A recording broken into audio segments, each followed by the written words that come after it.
धन्यवाद. वेलकम भाऊ. आज आपल्या सोबत आहेत प्रभाग क्रमांक 9 चे भारतीय जनता पार्टीचे अधिकृत उमेदवार श्री गुलाब पगारे. आपले मोसम रंधुमाळ कट्ट्यावर स्वागत आहे. धन्यवाद. तुमचा परिचय?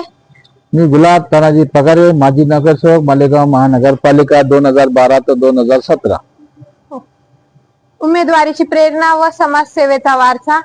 समाजसेवेचा तर असं राजकीय वारसा नाही माझ्यावर, पण समाजसेवेचा वारसा मी स्वतः तयार केलेला आहे. आणि उमेदवारीची प्रेरणा म्हटल्यावर प्रभागातली ज्या समस्या आहेत, प्रभागातले जे घटक आहेत वंचित, ज्यांच्या समस्याला बघून असं वाटतं की सत्तापर्यंत पोहोचलं पाहिजे. तसं जर आपण बघितलं तर सरदार वल्लभभाई पटेलांचं एक वाक्य आहे की जनतेची खरी सेवा राज्य सत्तेपासून दूर असणं. पण आज तसं नाहीये. मूलभूत सुविधासाठी जर जायचं असेल तर म्हणजे मूलभूत सुविधासाठी जर आपल्याला कोणाला न्याय द्यायचा असेल गोरगरिबांना, प्रभागातल्या नागरिकांना, मतदातांना, तर आपल्याला कुठली ना कुठली सत्ता हवी असते. म्हणून मालेगाव महानगरपालिका लढवून आपण निश्चित ठरवलेलं. आणि उमेदवारी का करताय? उमेदवारी करण्याचं एकच कारण आहे की प्रभागाचा सर्वांगीण विकास, त्या पाठोपाठ आपला जो प्रभाग आहे, प्रभाग क्रमांक 1, हा प्रभाग क्रमांक 1 मोठ्या प्रमाणात या मालेगाव महानगरपालिकेला आपलं उत्पन्न देत असतो. आणि आपल्या उत्पन्नावर 3 प्रभाग जे आहेत, म्हणजे मालेगाव महानगरपालिकेचे प्रभाग 4 मध्ये वाटण्यात गेलेली मालेगाव महानगरपालिका आहे, पूर्व, पश्चिम, दक्षिण, उत्तर. तर 3 प्रभाग जे आहेत तर मुस्लिम बहुसंख्या देतात पूर्व भागात, आणि 1 प्रभाग जो असतो तो पश्चिम भागात आहे. म्हणजे आपल्याकडे 20 सीटा आहेत आणि 20 सीटांचा कर जर बघितला तर पूर्ण 3 प्रभागांना या भागातला कर पोहोचतो. म्हणजे 3 प्रभागांचा जर आपण कर बघितला तर किमान 48 ते 50 कोटी रुपये वर्षाला उत्पन्न जातं. आणि 3 प्रभागांचं उत्पन्न जर बघितलं तर 52 ते 54 कोटी, म्हणजे एवढा डिफरन्स आहे. तरी प्रभागासाठी, विकास कामांसाठी दुधाभाव केला जातो. आणि प्रभागाच्या विकासासाठी म्हणजे जे आपल्याला कमीत कमी एक चतुर्थांश, 1 रुपयाचे 4 आणे तरी मिळालं पाहिजे, हे देखील मिळत नाही. म्हणून आमच्यासारखे माणसं जे प्रभागाच्या विकासासाठी त्या ठिकाणी जाणं गरजेचं आहे. आणि तुमच्या प्रभागातील महत्वाच्या समस्या? आमच्या प्रभागातील महत्वाच्या ज्या समस्या बघितल्या तर मूलभूत पाणी, स्वच्छ पाणी नागरिकांना वेळेवर मिळलं पाहिजे. बरोबर. स्वच्छता ही वेळोवेळी झाली पाहिजे. प्रभागातील आमचा प्रभाग आहे गोरगरिबांचा प्रभाग आहे, आणि गोरगरिबांच्या प्रभागात छोटे घर आहेत, म्हणून शौचालयाची बिकट अवस्था आहे. आमच्या माता भगिनी जे आहेत, देश महासत्तेवर चाललेला आहे, परंतु आजही आमचा प्रभाग म्हणजे याच्यात बरेच राजकीय पुरुष निवडून गेले, पण प्रभाग हागणदारी मुक्ती झाला नाही.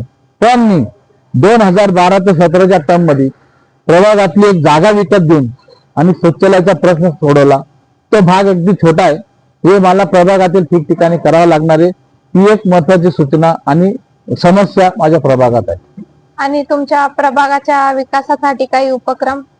प्रभागाच्या विकासासाठी उपक्रम जर बघितले तर माझ्या प्रभागात गोरगरीब महिला आहेत, आणि महिला सक्षमीकरण करणं हे माझ्यासाठी फार महत्वाचं आहे.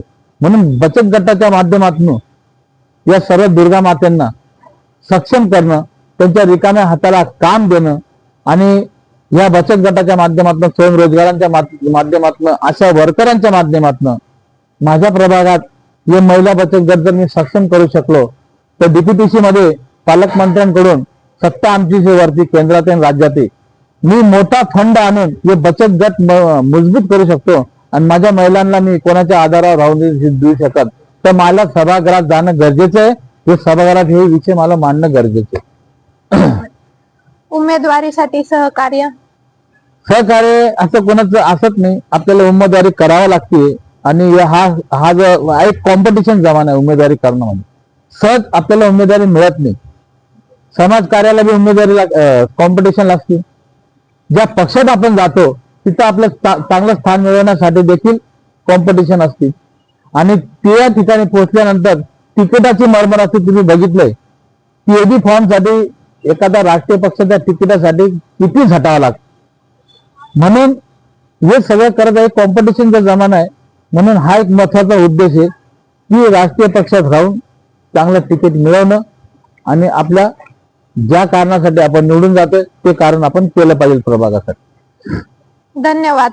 आपण मोसम न्यूज रणधुमाळ कट्ट्यावर आलात. आपणास निवडणुकीसाठी हार्दिक शुभेच्छा. धन्यवाद. मी माजी नगरसेवक गुलाब तानाजी पगारे.